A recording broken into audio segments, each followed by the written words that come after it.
साथियों, पीठासीन व मतदान दल द्वारा किए जाने वाले कार्य।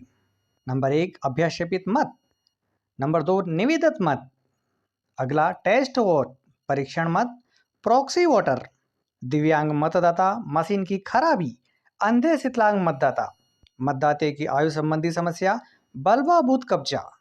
मतदान प्रक्रिया के दौरान अगर इस प्रकार की कोई परिस्थिति बनती है तो हमें कैसे निपटारा करना है और क्या सावधानी रखना है, आज के इस वीडियो में पूरी जानकारी बताई गई है। आपके कीमती समय में से कुछ समय इस वीडियो को दीजिए तो निश्चित ही मतदान वाले दिन आपके लिए यह जानकारी उपयोगी होगी। साथियों, हम सबसे पहले बात करते हैं अभ्यासेपित मत, चैलेंज वोट। किसी मतदाता को पहचान के बारे में किसी मतदान अभिकर्ता द्वारा चुनौती दी जाती है तो चुनौती तब तक स्वीकार नहीं करना है जब तक वह 2 रुपये की नगद राशि जमा न करता हो। रसीद अपने को पीठासीन अधिकारी द्वारा दी जाएगी एवं पीठासीन अधिकारी द्वारा उस मतदाता की पहचान निर्वाचक नामावली में दर्ज पृष्ठों के आधार पर करना है। प्रारूप 14 में उस मतदाता का अभ्यासेपकर्ता की जानकारी यथा स्थान पर उसके हस्ताक्षर, अंगूठे का निशान लगवाना है। यदि वह ऐसा करने से इनकार कर देता है, ऐसा करने से अगर मना कर देता है तो उसे मत नहीं देना है। अगर फिर भी यदि वह हस्ताक्षर कर देता है तो चुनौतीकर्ता से यह साक्ष्य प्रस्तुत करने के लिए कहा जाना है कि अगर वह जैसा दावा करता है वह मतदाता असली नहीं है। चुनौतीकर्ता अपनी चुनौती के पक्ष में साक्ष्य प्रस्तुत करने के लिए असफल रहता है तो चुनौती समाप्त, 2 रुपये जब्त कर उस मतदाता को सामान्य मतदाता जैसे मत डालने का अधिकार है, जैसे अन्य मतदाता को अनुमति देते हैं उसी प्रकार से इस मतदाता को भी मतांकन के लिए अनुमति देना है। चुनौतीकर्ता प्रथम दृष्टया यह सिद्ध करने में सफल हो जाता है कि वह व्यक्ति सही मतदाता नहीं है, तब संबंधित मतदाता को अपना पक्ष रखने के लिए अनुमति देना है। यदि वह मतदाता चुनौती खंडन करने में सफल हो तो सामान्य मतदाता की तरह नामांकन करने दे। यदि वह ऐसा करने में असफल रहता है या मान लें कि चुनौती सिद्ध हो गई है तो उस फर्जी मतदाता को ड्यूटी पर उपस्थित पुलिसकर्मियों को सौंप देंगी तथा मतदान केंद्र से संबंधित पुलिस थाने का उपबंधन 9 में एक शिकायत लिखकर दे देंगी। ली गई फीस उस मतदान अभिकर्ता को जिसने चैलेंज किया है उसे वापस करना है। अगली समस्या है निवेदित मत, जिसे हम टेंडर वोट कहते हैं। सीधी और सरल भाषा में इस वोट को पहले कोई व्यक्ति दे चुका है और उस वोट को देने के लिए दूसरा अन्य कोई व्यक्ति आ जाता है, तो ऐसे व्यक्तियों के लिए बात करते हैं। ऐसे मतदाता जिनके मत का उपयोग कोई अन्य व्यक्ति उस निर्वाचक के रूप में पहले ही कर चुका है, तब वास्तविक मतदाता की पहचान का समाधान हो जाने पर पीठासीन अधिकारी को प्रदाय किए गए निवेदित मतपत्र द्वारा मतपत्र देने की अनुमति होगी। जब सामग्री मिलती है तो निवेदित मतपत्र अपने को सामग्री के साथ अलग से दिए जाते हैं। ऐसे मतदाता को मतदान मशीन द्वारा नहीं कराया जाएगा, उसे निवेदित मतपत्र जारी किया जाएगा जिसके पीछे निवेदित मतपत्र लिखा जाएगा। जारी मतपत्र का लेखा निर्धारित प्रारूप 17 ख में भी रखना है। मतदान समाप्ति पश्चात सारे प्रयोग में लाए गए निवेदित मतपत्रों एवं प्रारूप 17 ख को लिफाफे में रखकर सील किया जाना है। अंधे तथा विकलांग मतदाता होने पर की जाने वाली प्रक्रिया। मतदाता के अंधे या विकलांगता का समाधान होने पर उनकी इच्छा अनुसार मत रिकॉर्ड करने के लिए 18 वर्ष से अधिक आयु के साथी को मतदान कक्ष में अपने साथ ले जाने के लिए नियम 49 के अधीन अनुमति प्रदान करता है। सहयोगी साथी के उपबंध 12 में निर्धारित घोषणा पत्र भरवाया जाना है। एक ही व्यक्ति को एक दिन में एक से अधिक निर्वाचक के साथी के रूप में कार्य करने के लिए अनुज्ञात नहीं किया जाना है। अगर कोई व्यक्ति एक से अधिक अंधे व्यक्तियों के साथ बूथ में आता है तो यह अनुमति नहीं दी जाना है। मतलब एक व्यक्ति केवल एक अंधे विकलांग व्यक्ति के साथ ही आ सकता है। साथ ही मतदाता के दाएं हाथ की तर्जनी पर अमिट सही लगाना है। जो महत्वपूर्ण बात है, अन्य सभी के बाएं हाथ की तर्जनी पर लगता है और ऐसे व्यक्तियों के जो किसी अंधे विकलांग का साथी बन के आया है उसके दाएं हाथ की तर्जनी पर अमिट सही लगाए जाना है। अगला है प्रॉक्सी वोटर, प्रॉक्सी मतदाता जिसको हम पीवी कहते हैं। जिस व्यक्ति को प्रॉक्सी मतदाता नियुक्ति किया गया है की सूची चिन्हित प्रति के साथ संलग्न कर दी गई है।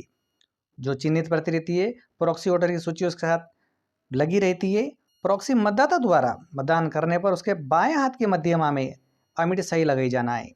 ध्यान रखने वाली बात है, जो प्रॉक्सी वोटर रहता है उसके बाएं हाथ की मध्यमा बीच वाली उंगली में अमिट सही लगा जाना रहती है।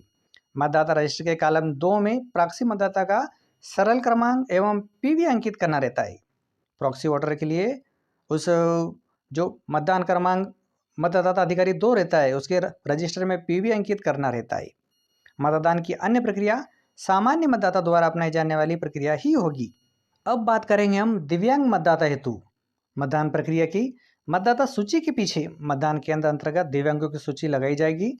आयोग के नवीन निर्देशानुसार घर घर से थीम का इस्तेमाल पालन करते हुए दिव्यांगों को सहयोगी साथी के द्वारा घर से मतदान केंद्र लाना और मतदान केंद्र से घर तक ले जाने का प्रावधान किया गया है।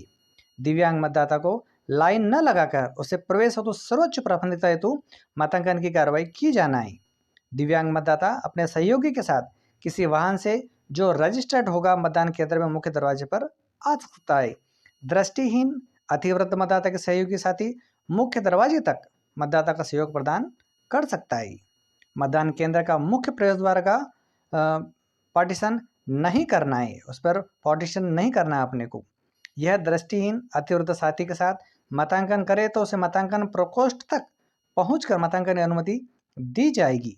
मूक बधिर मतदाता के प्रवेश होने पर मतदान दल इशारों में मतदाता से अभिवादन एवं पहचान पत्र के संबंध में अभिव्यक्ति करेगा।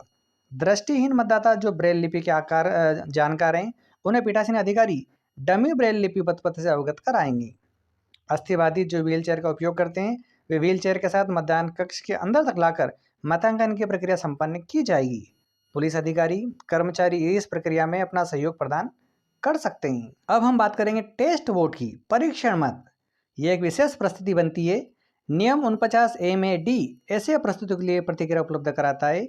मतदाता से हस्ताक्षरित लिखित घोषणा लेंगे। सीधा सा बात है, टेस्ट वोट उस वोटर का होगा जब वो बैलेट यूनिट जब अपना बटन दबाना जाता है, अपना वोट देने जाता है, तब वीवीपैट में वो पर्ची नहीं आती जिसने उसको वोट दिया है। ऐसी परिस्थिति में वो वोटर पीठासीन अधिकारी को बोल सकता है कि जिसको मैंने वोट दिया है उसकी पर्ची वीवीपैट में नहीं आई, अन्य कोई आई है, तो उसके लिए टेस्ट वोट होगा, परीक्षण मत होगा। पीठासीन अधिकारी ऐसे मतदाता से संबंधित द्वितीय प्रविष्टि फॉर्म 17A में करना है। पीठासीन अधिकारी मतदाता को मतदान अभिकर्ताओं की उपस्थिति में टेस्ट वोट रिकॉर्ड करने की अनुमति देना है तथा पेपर स्लिप का अवलोकन भी करना है। यदि आरोप सही पाया जाता है तो मतदान बंद करके तथा आरोप को सूचित करना है। यदि आरोप सही नहीं पाया जाता है तब इस मतदाता जिसके लिए इसे टेस्ट वोट परीक्षण मत रिकॉर्ड किया गया है के नाम सरल क्रमांक फॉर्म 17A में दर्ज करना है और रिकॉर्ड पर मतदाता के हस्ताक्षर या अंगूठे के निशान लेना है। फॉर्म 17C के भाग 1 में ऐसे टेस्ट वोट को प्रविष्टि भी करना है। मतदान केंद्र में बलवा, बूथ पर कब्जा, प्राकृतिक आपदा आने में की जाने वाली प्रक्रिया है। ऐसी परिस्थितियां हमारे इधर नहीं होती है। फिर भी अगर विषम परिस्थिति कहीं पर किसी बूथ पर हो जाती है तो क्या सावधानी रखना है। विषम परिस्थितियों में जब मतदान कराया जाना संभव नहीं हो तो पीठासीन अधिकारी जहां तक मतदान हो गया हो वहां तक ये प्रक्रिया पूर्ण करना है और ईवीएम वीवीपैट मशीन को सील कर देना है। पीठासीन की डायरी में घटना का विस्तृत ब्यौरा भी देना है। समस्त प्रपत्रों में प्रविष्टि पूर्ण कर संबंधित लिफाफे में निर्देशानुसार रखा जाना है। पीठासीन की डायरी में मतदान समाप्ति की घोषणा पूर्ण करना है। समस्त प्रपत्रों में प्रविष्टि पूर्ण कर संबंधित लिफाफे में निर्देशानुसार रखा जाना है। दोस्तों, वीडियो के इस टॉपिक पर अपने विचार व्यक्त करना ना भूलें। जाते जाते इस वीडियो को लाइक और चैनल को सब्सक्राइब कीजिए। साथ ही पास वाले बेल पर प्रेस कीजिए जिससे जब भी वीडियो अपलोड किया जाएगा सबसे पहले आपको प्राप्त होगा। इस चैनल के अदर वीडियो देखना चाहते हैं तो वो भी आपके सामने चल रहे हैं। अधिक से अधिक देखिए और शेयर कीजिए। Thank you.